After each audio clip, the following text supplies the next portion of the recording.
व्रत पर उत्सव अंक में श्री राधा जन्माष्टमी व्रत महोत्सव भाद्रपद शुक्ल पक्ष की अष्टमी।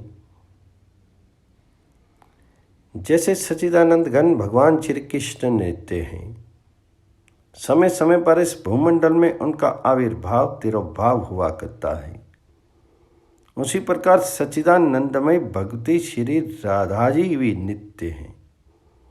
वास्तव में भगवान की निज स्वरूपा शक्ति होने के कारण वे भगवान जी से सर्वथा अभिन्न हैं और समय समय पर लीला के लिए आविर्भूत तिरोभूत हुआ करती हैं। नारद पंचरात्र में भी कहा गया है, जैसे श्री कृष्ण ब्रह्म स्वरूप हैं तथा प्रकृति से पर हैं, वैसे ही श्री राधा जी भी ब्रह्म स्वरूप निर्लिप्त तथा प्रकृति से पर हैं। भगवान की भांति ही उनका समय समय पर आविर्भाव तिरोभाव हुआ करता है। वस्ता वे भी श्री हरि के सदृश ही अकृत्रिम नित्य और सत्य स्वरूप हैं। इसी प्रकार इनका आविर्भाव महोत्सव तथा उसका महत्व भी प्राचीनतम और नित्य है। पद्म पुराण ब्रह्मखंड के 7वें अध्याय में श्री नारद ब्रह्मा के संवाद रूप में एक इतिहास मिलता है। उसमें नारद जी के पूछने पर ब्रह्मा जी राधा जन्माष्टमी व्रत के महान महात्म्य का वर्णन करते हुए एक प्राचीन प्रसंग सुनाते हैं। वे कहते हैं, वत्स नारद, पहले सतयुग में एक मृगनयनी शुभांगी चारुहासिनी अति सुंदरी लीलावती नाम की वरांगना थी। उसने बहुत बड़े बड़े कठोर पाप किए थे। एक दिन धन की लालसा से वह अपने नगर से निकल करके एक दूसरे नगर में गई। वहां उसने एक जगह बहुत लोगों को एकत्र देखा। वे लोग एक सुंदर देवालय में राधा अष्टमी व्रत उत्सव मना रहे थे। गंध पुष्प धूप दीप वस्त्र तथा नाना प्रकार के फल आदि से भक्तिपूर्वक श्री राधा जी की श्रेष्ठ मूर्ति की पूजा कर रहे थे।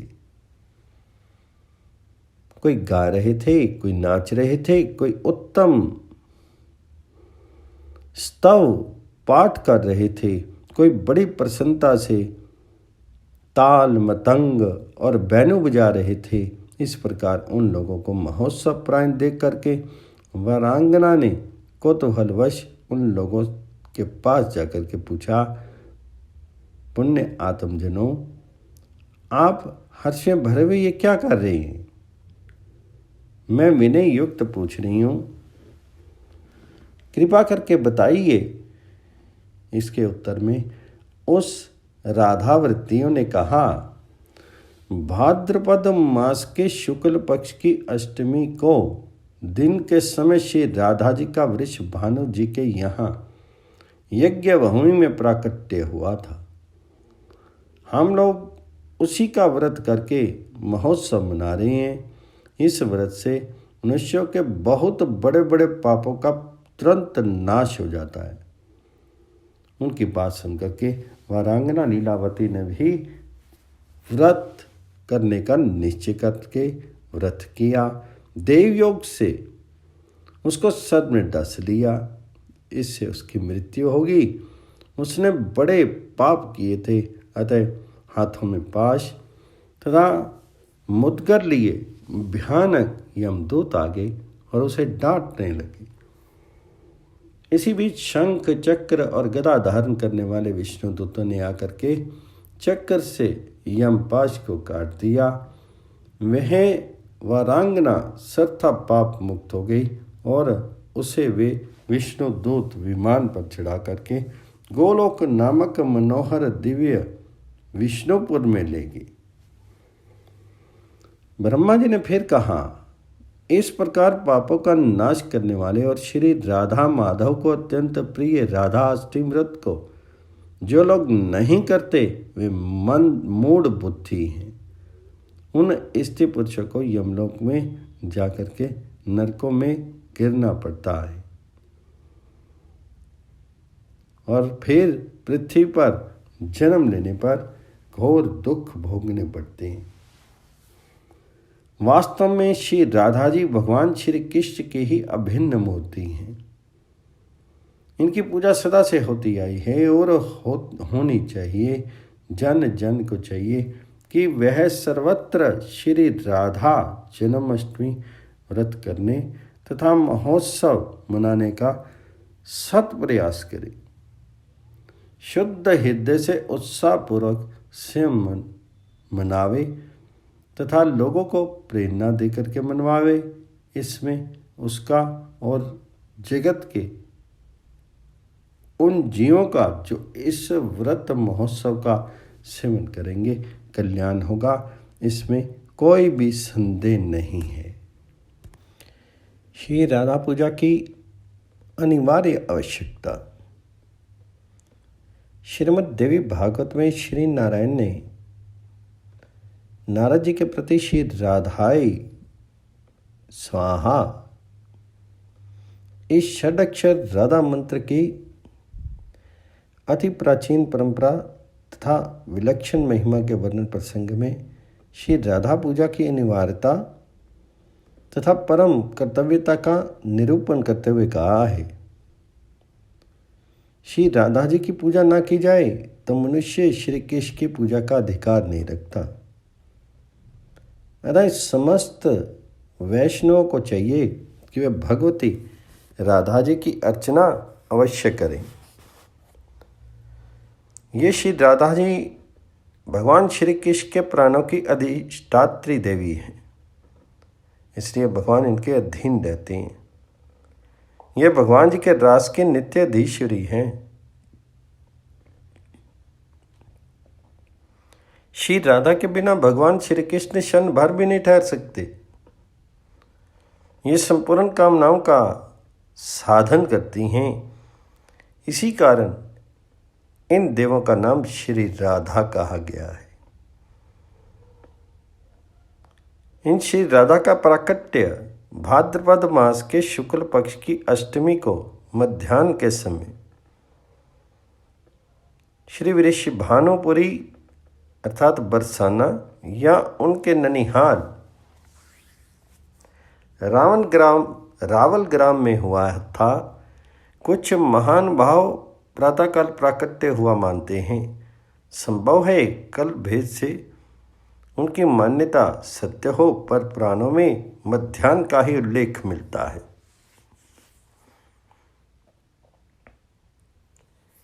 श्री राधा जन्माष्टमी व्रत महोत्सव का महात्म्य।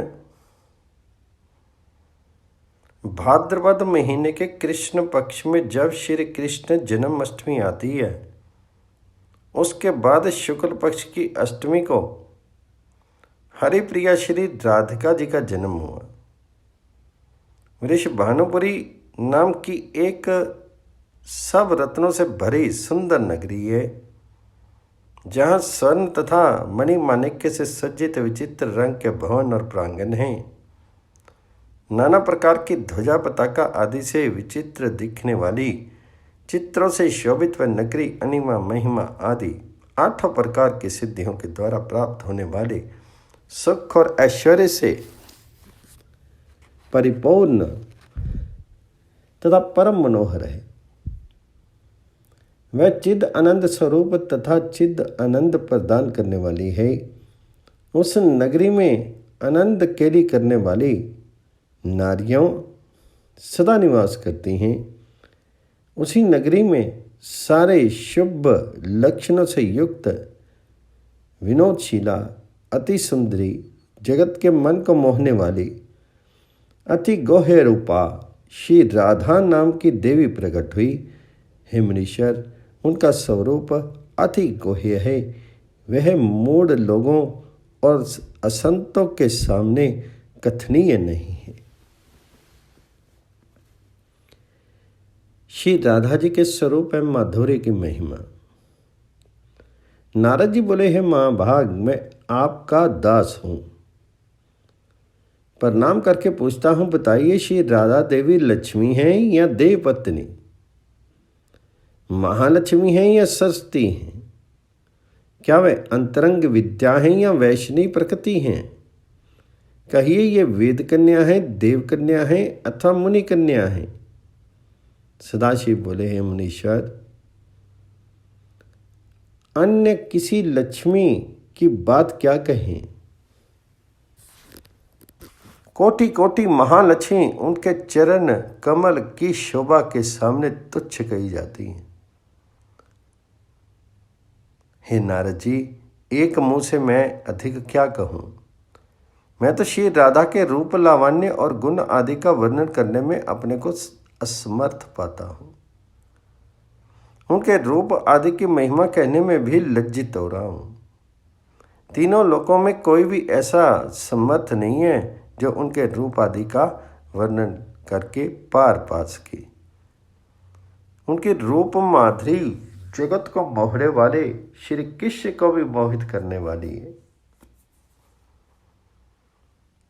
यदि अनंत मुख से चाहूं तो भी उसका वर्णन करने की मुझ में क्षमता नहीं है। तो नारद जी बोले, हे प्रभु, श्री राधिका जी का जन्म का महात्म्य सब प्रकार से श्रेष्ठ है। हे भक्तवत्सल, उनको मैं सुनना चाहता हूँ। हे महाभाग, सब व्रतों में श्रेष्ठ व्रत श्री राधा अष्टमी के विषय में मुझको सुनाइए। श्री राधा जी का ध्यान कैसे किया जाता है, उनकी पूजा अथवा स्तुति किस प्रकार होती है, ये सब मुझसे कहिए। हे सदाशिव, उनकी चर्या, पूजा विधान तथा अर्चन विशेष सब कुछ मैं सुनना चाहता हूँ। आप बतलाने की कृपा करें। तो शिवजी बोले, वृषभानुपुरी के राजा वृषभानु महान उदार थे। वे महान कुल में उत्पन्न तथा सब शास्त्रों के ज्ञाता थे। अनिमा, महिमा आदि 8 प्रकार की सिद्धियों से युक्त श्रीमान धनी और उदार चेता थे। संयमी, कुलीन, सद्विचार से युक्त तथा श्री कृष्ण के आराधक थे। उनकी भार्या श्रीमती श्री कीर्तिदा थी।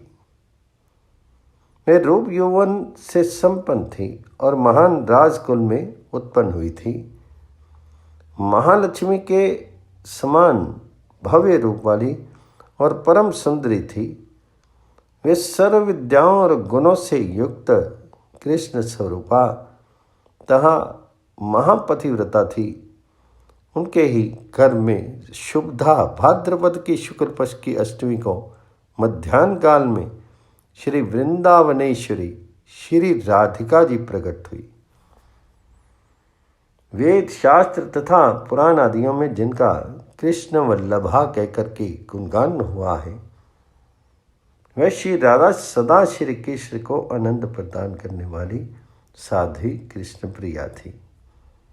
हे महाभाग, अब मुझसे श्री राधा जन्म महोत्सव में जो भजन, पूजन, अनुष्ठान आदि कर्तव्य हैं उन्हें सुनिए। सदा श्री राधा जन्म अष्टमी के दिन व्रत रख करके उनकी पूजा करनी चाहिए। श्री राधा कृष्ण के मंदिर में ध्वजा, पुष्पमाल्य, वस्त्र, पताका, तोरण आदि नाना प्रकार के मंगल द्रव्यों के द्वारा यथाविधि पूजा करनी चाहिए। स्तुति पूर्वक सुवासित गंध, पुष्प, धूप आदि से सुगंधित करके उस मंदिर के बीच में 5 रंग के चूर्ण से मंडप बना करके उसके भीतर षोडश दल के आकार का कमल यंत्र बनावें। उस कमल के मध्य में दिव्य आसन पर श्री राधा कृष्ण की युगल मूर्ति पश्चिम अभिमुख स्थापित करके ध्यान, पाद्य, अध्य आदि के द्वारा क्रम पूर्वक भली भांति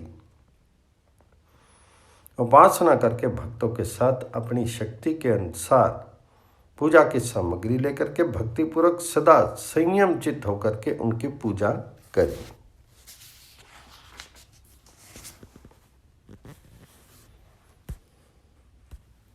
श्री राधा माधव युगल का ध्यान। जिनकी स्वर्ण और नील कमल के समान अति सुंदर कांति है, जो जगत को मोहित करने वाली श्री से संपन्न हैं, नित्य ललिता आदि सखियों से परिवृत हैं, सुंदर नील और पीत वस्त्र धारण किए हुए हैं तथा जिनके नाना प्रकार के आभूषणों से आभूषित अंगों की कांति अति मधुर है, उन अव्यय सुललित युगल किशोर रूप श्री राधा कृष्ण के हम नित्य शरणापन्न हैं। इस प्रकार युगल मूर्ति का ध्यान करके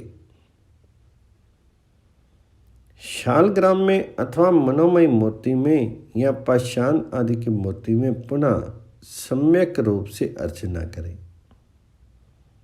महाप्रसाद वितरण की महिमा।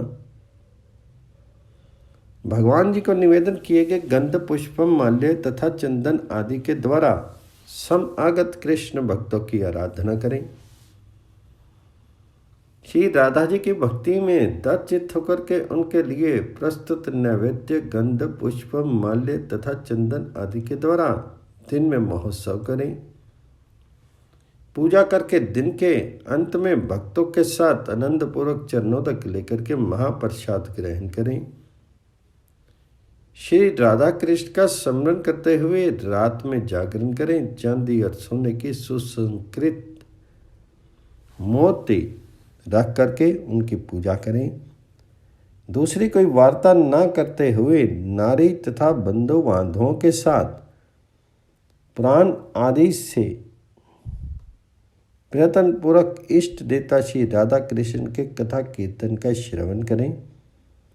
जो मनुष्य भक्तिपूर्वक श्री राधा जन्माष्टमी के इस शुभ अनुष्ठान के करता है, उसके विषय में सब देवता लोग कहते हैं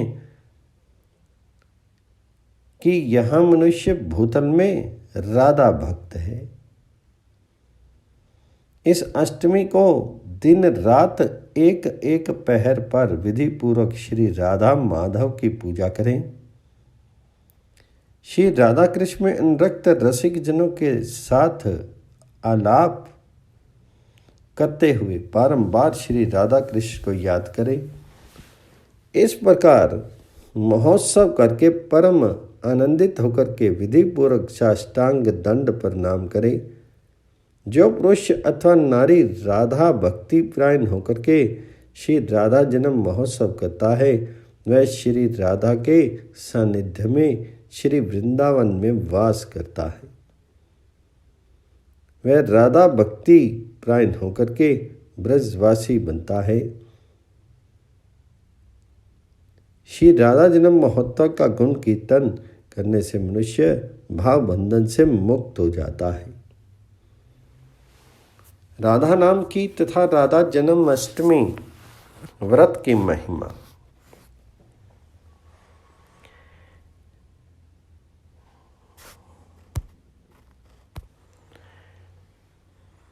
जो मनुष्य राधा राधा कहता है तथा स्मरण करता है, वह सब तीर्थों के संस्कार से युक्त होकर के सब प्रकार की विद्या की प्राप्ति में प्रयत्नवान बनता है। जो राधा राधा कहता है, राधा राधा कह करके पूजा करता है, राधा राधा में जिसकी निष्ठा है, जो राधा राधा उच्चारण करता रहता है, वह महाभाग श्री वृंदावन में श्री राधा की सहचरी होता है। इस विश्व ब्रह्मांड में ये पृथ्वी धन्य है, पृथ्वी पर वृंदापुरी धन्य है, वृंदावन में सती श्री राधा जी धन्य है। जिनका ध्यान बड़े बड़े मुनीश्वर करते हैं, जो ब्रह्मा आदि देवताओं की परम आराध्या है। जिनकी सेवा देवता लोग दूर से ही करते रहते हैं, उन श्री राधिका जी को जो भजता है, उसको मैं भजता हूँ। हे महाभाग, उनका कथा कीर्तन करो, उनके उत्तम मंत्र का जप करो और रात दिन राधा राधा बोलते हुए नाम कीर्तन करो। जो मनुष्य कृष्ण के साथ राधा का अर्थात राधे कृष्ण नाम कीर्तन करता है, उसके महात्म्य का वर्णन मैं नहीं कर सकता। और ना उसका पार पा सकता हूँ। राधा नाम स्मरण कदापि निष्फल नहीं जाता। ये सब तीर्थों का फल प्रदान करता है। श्री राधा जी सर तीर्थमयी हैं तथा सर ऐश्वर्यमयी हैं। श्री राधा भक्त के घर से कभी लक्ष्मी विमुख नहीं होती। हे नारद, उसके घर श्री राधा जी के साथ श्री कृष्ण वास करते हैं। श्री राधा कृष्ण जिनके इष्ट देवता हैं, उनके लिए ये श्रेष्ठ व्रत है। उनके घर में श्री हरि देह से मन से कदापि पृथक नहीं होते। यह सब सुनकर के मुनि श्रेष्ठ नारद जी ने परिणत होकर के यथोक्त रीति से श्री राधा अष्टमी में यजन पूजन किया। जो मनुष्य इस लोक में ये राधा जन्म अष्टमी व्रत की कथा श्रवण करता है, वह सुखी, मानी, धनी और सर्वगुण संपन्न हो जाता है। जो मनुष्य भक्तिपूर्वक श्री राधा का मंत्र जप करता है अथवा नाम स्मरण करता है, वह धर्मार्थी हो तो धर्म प्राप्त करता है, अर्थार्थी हो तो धन पाता है, कामार्थी हो तो पूर्ण काम हो जाता है और मोक्षार्थी हो तो मोक्ष को प्राप्त होता है। कृष्ण भक्त वैष्णव श्रद्धा अनन्य शरण होकर के जब श्री राधा की भक्ति करता है तो सुखी, विकी और निष्काम हो जाता है। श्री राधा प्राकट्य की तिथि और काल। वैश्य कुल में वृषभानु नाम से प्रसिद्ध एक राजा थे।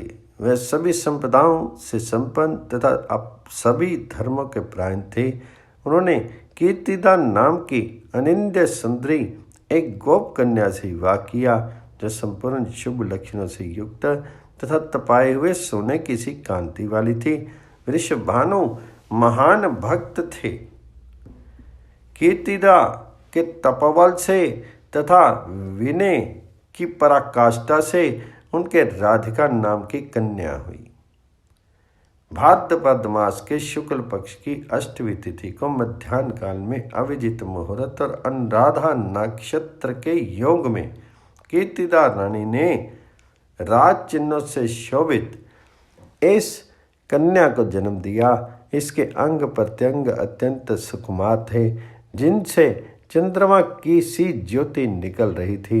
उनका सौंदर्य त्रिलोकी में विलक्षण था और शीर सब प्रकार के दीपों से सर्था मुक्त था।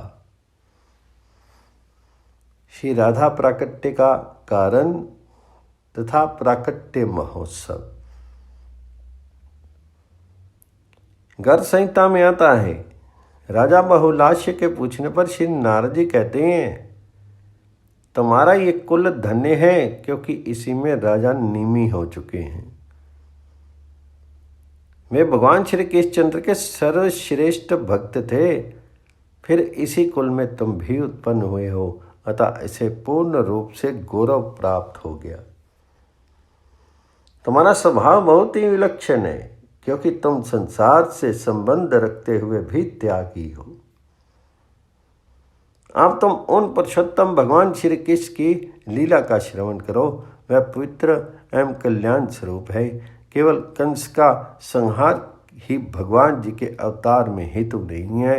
वे पृथ्वी के संत जनों की रक्षा के लिए ही पधारे थे। राजन, भगवान जी ने ही अपनी महाशक्ति को प्रेरणा दी। अतः महाशक्ति ने वृषभानु की पत्नी के हृदय में प्रवेश किया और वे ही राधिका नाम से प्रकट हुई। उनका अवतार एक भव्य भवन में हुआ। वह स्थान जमुना जी के तट पर निकुंज वन में था। उस समय भाद्रपद का महीना था। शुक्ल पक्ष एवं अष्टमी तिथि थी। मध्याह्न दोपहर का समय था। आकाशवाणी में मेघ छाए हुए थे। देवताओं ने उस समय फूलों की वर्षा की। वे फूल नंदनवन से उन्हें प्राप्त हुए थे। उस समय राधिका जी के पृथ्वी पर प्रकट होने पर नदियां स्वच्छ हो गई, संपूर्ण दिशाओं में आनंद फैल गया। कमल की गंध से व्याप्त वायु चलने लगी। वह बड़ी ही शीतल, मनोहर और धीमी गति से बह रही थी। बाद में वृषभानु पत्नी कीर्ति को कन्या दिखाई दी। शरतकालीन चंद्रमा की भांति उनकी कांति थी। रूप मन को हरने वाला था, अतः वे अत्यंत आनंद में भर गई। तुरंत उन्होंने मंगल विधान करवाया और पुत्री के कल्याण की कामना से 2 लाख गौएं ब्राह्मणों को दान की। श्रेष्ठ देवताओं को भी जिनका दर्शन मिलन कठिन है, मनुष्य करोड़ों जन्मों तक तप करते हैं, परंतु जिनका साक्षात नहीं कर पाते, वे ही श्री राधिका जी वृषभानु के यहाँ स्वयं प्रकट हुई। गोपियों ने उनका लालन पालन किया, ये प्राय सभी जानते हैं। सखियां पालने में राधिका जी को झुलाया करती थी।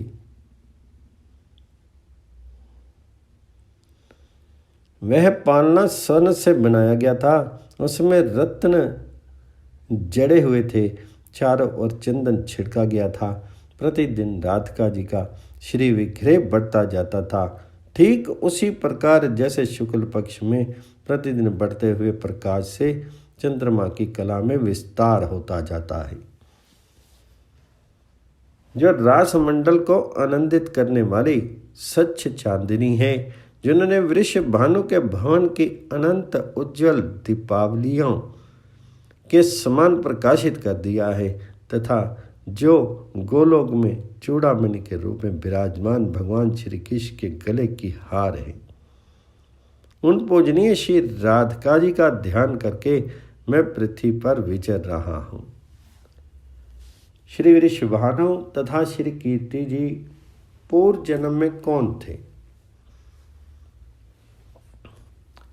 श्री नारद जी कहते हैं, तदंतर बहुलाश्य के पूछने पर नारद जी ने वृषभानु तथा श्री कीर्ति जी के पूर्व जन्म तथा वरदान का इतिहास सुनाया। देवऋषि नारद जी बोले, एक राजा नग थे, उनके यहाँ सुचंद्र नामक पुत्र का जन्म हुआ। सुचंद्र अत्यंत बड़भागी थे, राजाओं के ऊपर भी उनका शासन था। वे चक्रवर्ती थे, उन्हें साक्षात भगवान जी का अंश माना जाता था। उनका शीर बड़ा ही कोमल था। अरेम्मा आदि पितरों के यहाँ संकल्प मात्र से 3 कन्याएं उत्पन्न हुई। तीनों बड़ी ही कमनीय मूर्ति थी। उनके नाम थे कलावती, रत्नमाला और मेनका। कलावती सुचंद्र के साथ ब्याही गई। सुचंद्र बड़े विद्वान और भगवान जी के अंश अवतार थे। रत्नमाला विधेय जनक को समर्पित कर दी गई और गिरिराज हिमालय ने मेनका का पानी ग्रहण किया। पितरों ने अपनी रुचि के अनुसार ब्रह्म विधि से ये कन्याएं दान की। रत्नमाला से सीता जी प्रकट हुई। मेनका के गर्भ से पार्वती जी का अवतार हुआ। महामते, इन दोनों की कथाएं पुराणों में जगह जगह वर्णित हैं। तदनंतर पत्नी कलावती को साथ में लेकर के सुचंद्र गोमती नदी के तट पर स्थित एक वन में चले गए। उन्होंने ब्रह्मा जी की तपस्या की। वह तप देवताओं के वर्ष से 12 वर्षों तक चलता रहा। पश्चात ब्रह्मा जी वहां पधारे और उन्होंने सुचंद्र को वरदान दिया, तुम लोग मेरे साथ स्वर्ग में चलो और वहां नाना प्रकार के आनंद का उपभोग करो। समय आने पर तुम दोनों पृथ्वी पर उत्पन्न होगे। द्वापर के अंत में गंगा और जमुना के बीच भारतवर्ष में तुम्हारा जन्म होगा। तुम ही दोनों ही स्वयं परिपूर्णतम भगवान श्री कृष्ण की प्राण प्रिया देवी राधिका जी पुत्री के रूप में प्रकट होगी। उसी समय तुम्हें परम धाम प्राप्त होगा। श्री नारद जी कहते हैं, इस प्रकार ब्रह्मा जी का वरदान हुआ। वे महान पित्र तथा कभी भी निष्फल होने वाला नहीं था। अतः उसी के प्रभाव से भूमंडल पर कीर्ति और वृषभानु हुए। कन्नौज देश में एक राजा थे, भलंदन नाम से उनकी प्रसिद्धि थी। उन्हीं के यहाँ यज्ञ कुंड से कलावती का प्रादुर्भाव हुआ। कलावती अपने पूर्व जन्म की सारी बातें जानती थी। उनका स्वभाव भी बहुत विलक्षण था। सरभानु के घर सचंद्र का जन्म हुआ। उस समय वे वृषभानु नाम से विख्यात हुए। उन्हें भी पहले जन्म का स्मरण था। गोपों में उनकी प्रधानता थी। वे इतने सुंदर थे कि एक दूसरे कामदेव माने जाते थे। नंद जी की बुद्धि बड़ी निर्मल थी। उन्होंने दोनों पर परस्पर संबंध जोड़ दिया। उन दोनों को पूर्व जन्म की स्मृति तो थी ही, अतः वे दोनों चाहते थे ऐसा ही हो। जो मनुष्य इस वृषभानु और कलावती के उपाख्यान का श्रवण करता है वह संपूर्ण पापों से छूट जाता है। अंत में वह भगवान श्री कृष्णचंद्र के परम धाम का अधिकारी भी होता है। श्री राधा जन्माष्टमी व्रत। नारद पुराण पूर्व भाग अध्याय 117 में श्री राधा जन्माष्टमी व्रत का वर्णन करते हुए सनातन मुनि ने कहा, भाद्रपद मास के शुक्ल पक्ष की अष्टमी को मनुष्य राधा व्रत करे। कलश स्थापन करके उसके ऊपर श्री राधा की स्वर्णिम प्रतिमा पूजन करना चाहिए। मध्याह्न काल में श्री राधा जी का पूजन करके एक भक्त व्रत करे।